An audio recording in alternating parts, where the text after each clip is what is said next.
She dated female actors in secret. Now we know the reason why. Katharine Hepburn was born on May 12, 1907, in Hartford, Connecticut. She came from a background that was anything but typical for a future movie star.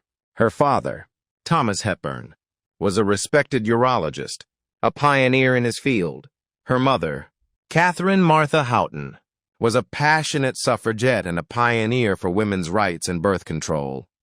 They were educated, progressive, and instilled in their children a strong sense of independence, intellectual curiosity, and social responsibility. Young Kate was encouraged to think for herself, express her opinions, and engage in physical activities often reserved for boys at the time: swimming, tennis, golf. This upbringing fostered the fiercely independent spirit and athletic build that would later define her public persona. The family home was a place of lively debate and unconventional thinking, a stark contrast to the often rigid social norms of the era. Yet, even in this relatively liberal environment, some truths were perhaps too complex, too personal, to be fully explored, setting the stage for the secrecy that would later define her private life in the glare of Hollywood. This unique blend of privilege, intellectual stimulation, and encouragement of individuality shaped a young woman who was utterly unlike the typical ingenue of the stage or screen. Hepburn's path to becoming an actress wasn't always straightforward, but her undeniable talent and unique presence quickly set her apart. She discovered acting while attending Bryn Mawr College, a prestigious women's college, where she majored in history. After graduation, she threw herself into the world of theater, enduring the usual struggles of auditions, small roles, and trying to get noticed. She worked in summer stock and regional theaters, gradually building her skills and reputation. Her breakthrough on Broadway came in 1932 with the play The Warrior's Husband, where she played a strong, athletic Amazon. Her distinctive voice, sharp features, and unconventional energy caught the eye of talent scouts from Hollywood. It was David O. Selznick, then a producer at RKO Pictures, who saw her potential and signed her to a contract. Her early days in Hollywood were marked by both rapid success and significant friction. Her first film, A Bill of Divorcement, 1932, opposite John Barrymore, was a hit, and critics took notice of the newcomer. The very next year, she won her first Academy Award for Best Actress for Morning Glory, playing a determined young actress striving for stardom, a role perhaps mirroring her own ambition. But even as she achieved stardom, Hepburn clashed with the studio system. She refused to play the typical glamour girl roles, resisted doing the required publicity stunts, wore trousers instead of skirts, and generally behaved in a way that bewildered and frustrated the studio executives and the press. Her accent was criticized, her appearance was debated, and she was famously labeled box office poison by independent theater owners in the late 1930s after a string of less commercially successful films. This early struggle solidified her reputation as a difficult, independent spirit, a woman determined to live on her own terms, even within the confines of the studio system. This inherent resistance to conformity, while challenging professionally at times, also laid the groundwork for her ability to maintain a fiercely private life later on. Despite the early box office poison label, Katharine Hepburn's talent was undeniable, and she engineered a remarkable comeback. She shrewdly acquired the film rights to The Philadelphia Story, a successful Broadway play she had starred in, and sold them to MGM on the condition that she play the lead role and have control over casting. The resulting film, co-starring Cary Grant and James Stewart, was a massive hit, cementing her return to A-list status and earning her another Oscar nomination. This marked a turning point, proving she could be a major commercial success on her own terms. Over the next several decades, Hepburn delivered one iconic performance after another, solidifying her place as a screen legend. Films like Woman of the Year 1942, which marked the start of her famous pairing with Spencer Tracy. The African Queen 1951 with Humphrey Bogart. Suddenly, Last Summer 1959, Guess Who's Coming to Dinner 1967, and The Lion in Winter, 1968, both of which earned her Oscars, showcased her incredible range and enduring appeal. She holds the record for the most Best Actress Oscar wins with 4, a testament to her unparalleled skill and longevity. Her public image became synonymous with independence, intelligence, and a sort of aristocratic New England toughness.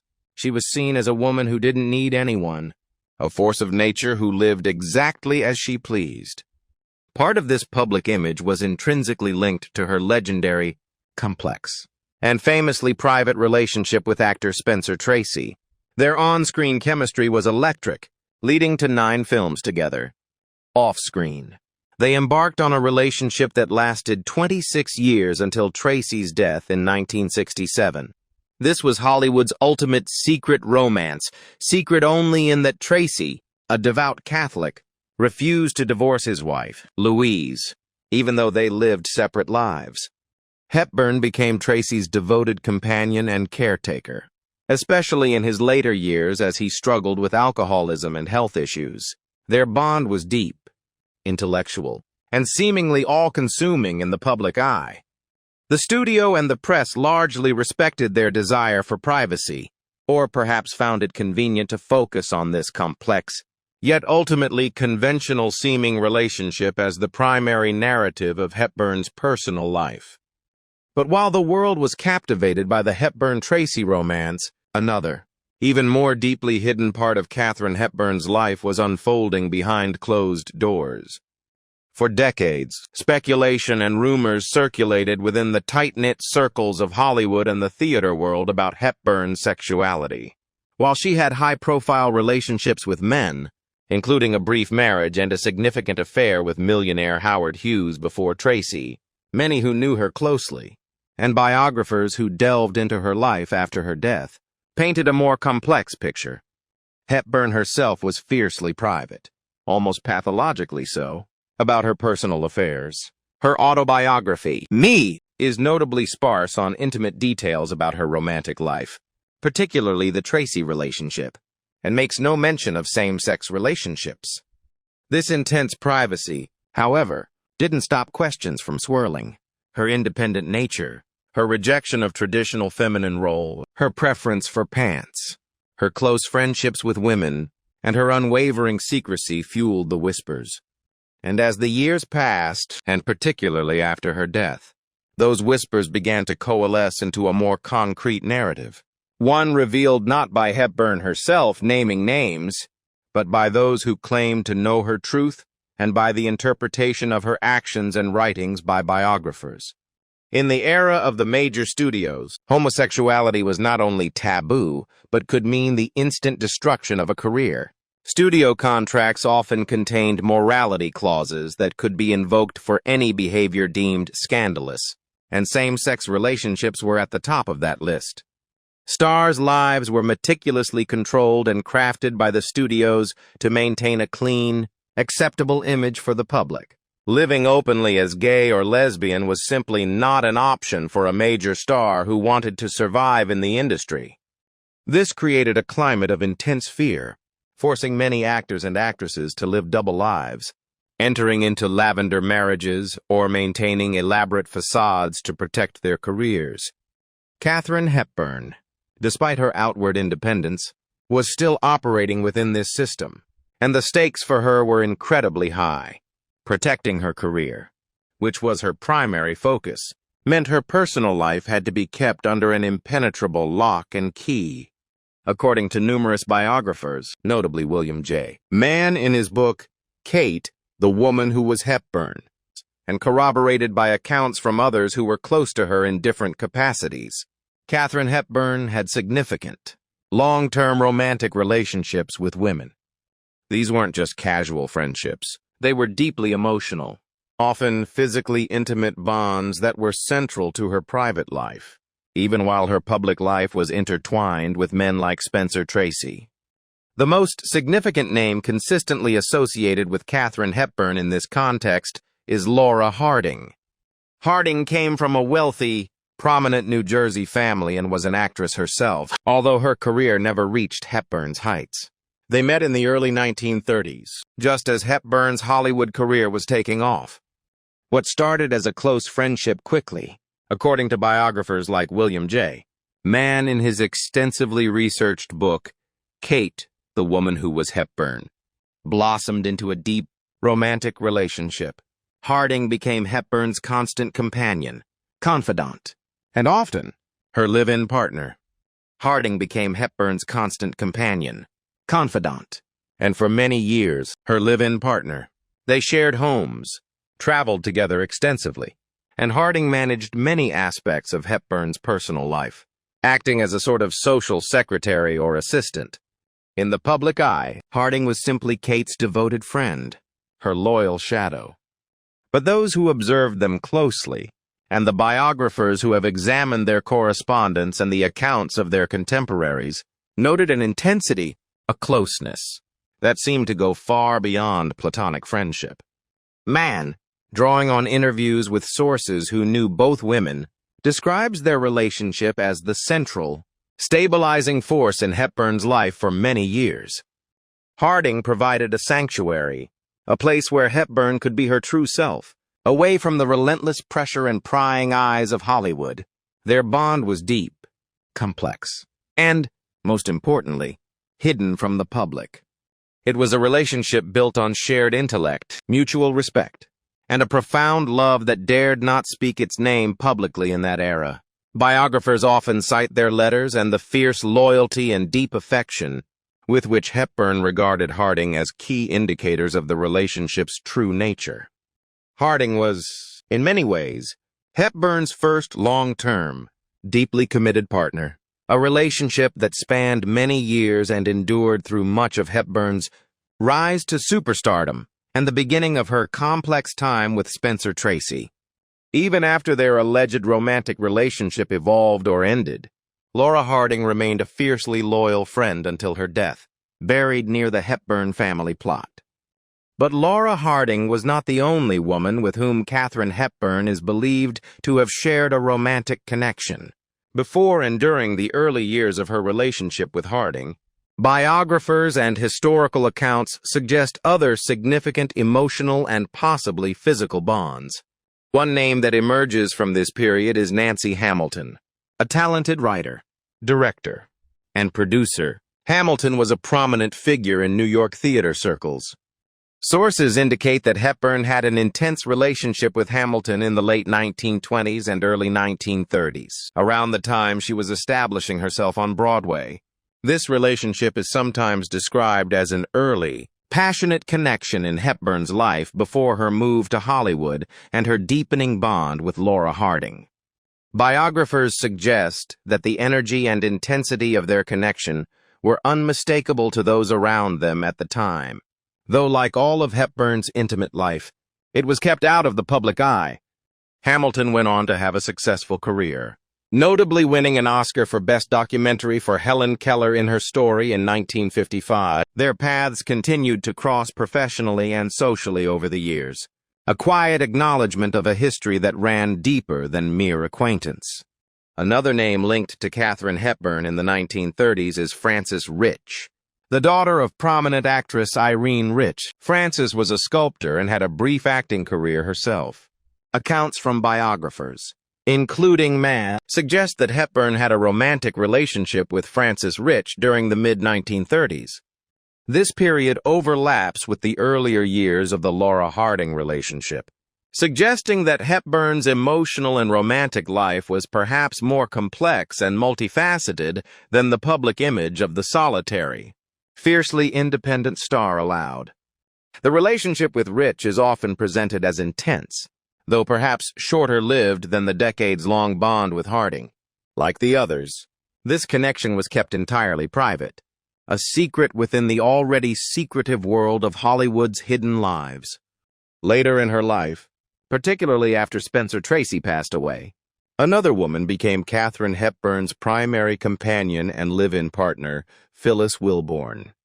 Wilbourn was also involved in the theater world and became Hepburn's secretary. Again, publicly, she was introduced and known as Katharine Hepburn's assistant or secretary, a trusted employee who managed her affairs. but similar to Laura Harding.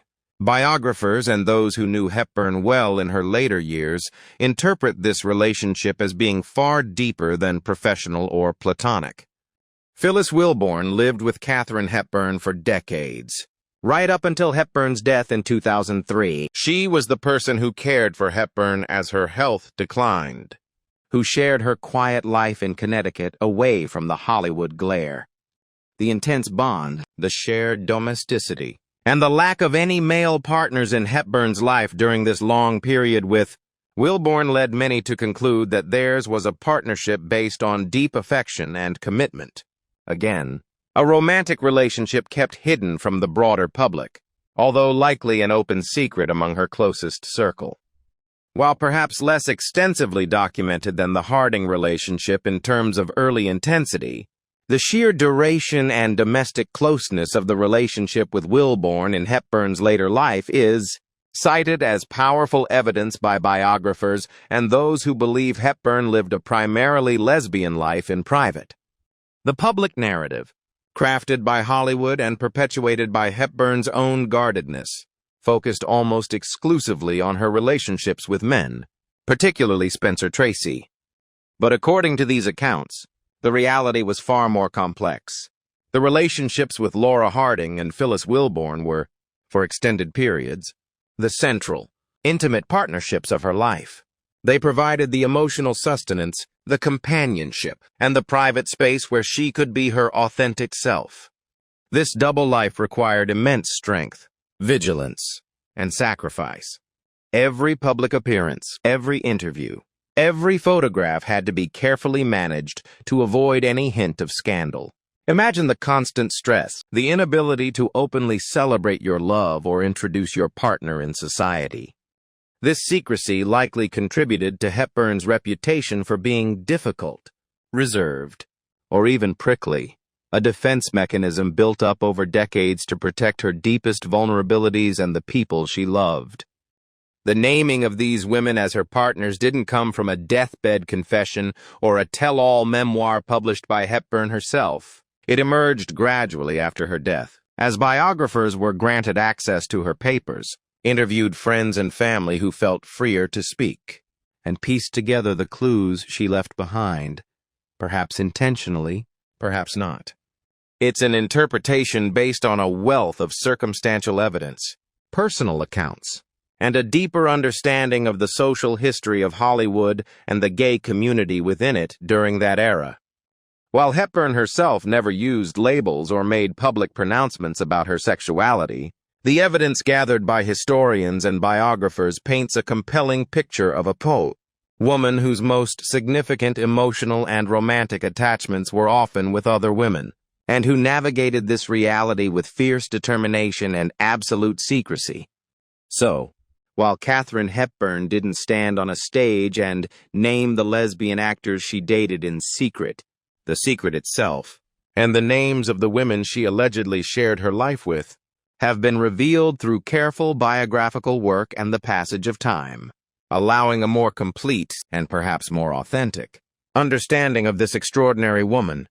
It's a testament to the pressures of old Hollywood that such a vital part of her identity had to remain hidden for so long, and a testament to her skill that she managed to keep it largely concealed, while living so much of her life in the intense glare of the public spotlight.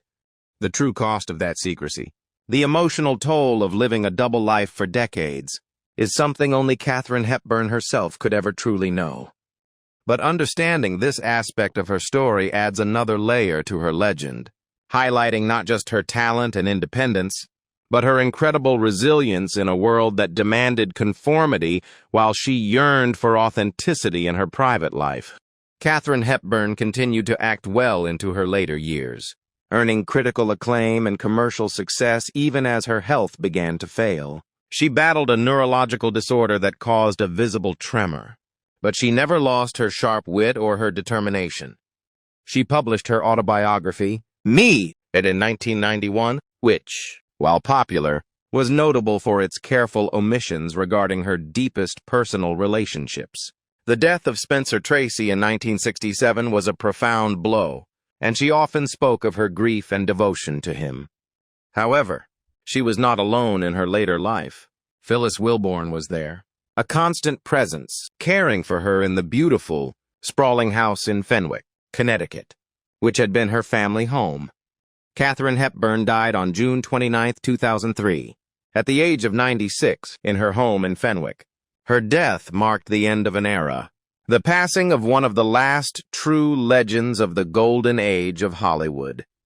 Tributes poured in from around the world, celebrating her unparalleled career, her 4 Oscars, and her unique, independent spirit. She was remembered as a force of nature, a pioneering woman who forged her own path. She was cremated, and her ashes were interred in the family plot in Cedar Hill Cemetery in Hartford, Connecticut. Katharine Hepburn's legacy is, therefore, a complex tapestry. She remains one of the most revered figures in cinematic history, a standard of excellence for actresses. Her on-screen independence and intelligence inspired generations. But her story is also a powerful, poignant illustration of the immense pressure faced by stars in old Hollywood, particularly those whose true identities or desires did not fit the narrowly defined expectations of the time. The secret of her relationships with women, brought to light through the work of biographers and the accounts of those closest to her after her passing, adds a crucial dimension to understanding her life. It highlights the sacrifices she made, the hidden struggles she endured, and the strength it took to protect the people she loved and the life she built for herself, even if it had to exist partially in the shadows. Her story is a reminder that behind the glittering facade of Hollywood, there were, and are, real people navigating complex lives, often at a great personal cost. Katharine Hepburn was not just a great actress. She was a woman of immense courage, both on screen and off, living her truth as best she could in a world that wasn't ready to accept it. Her story continues to fascinate, a testament to the enduring power of her persona and the timeless human struggle between public expectation and private reality.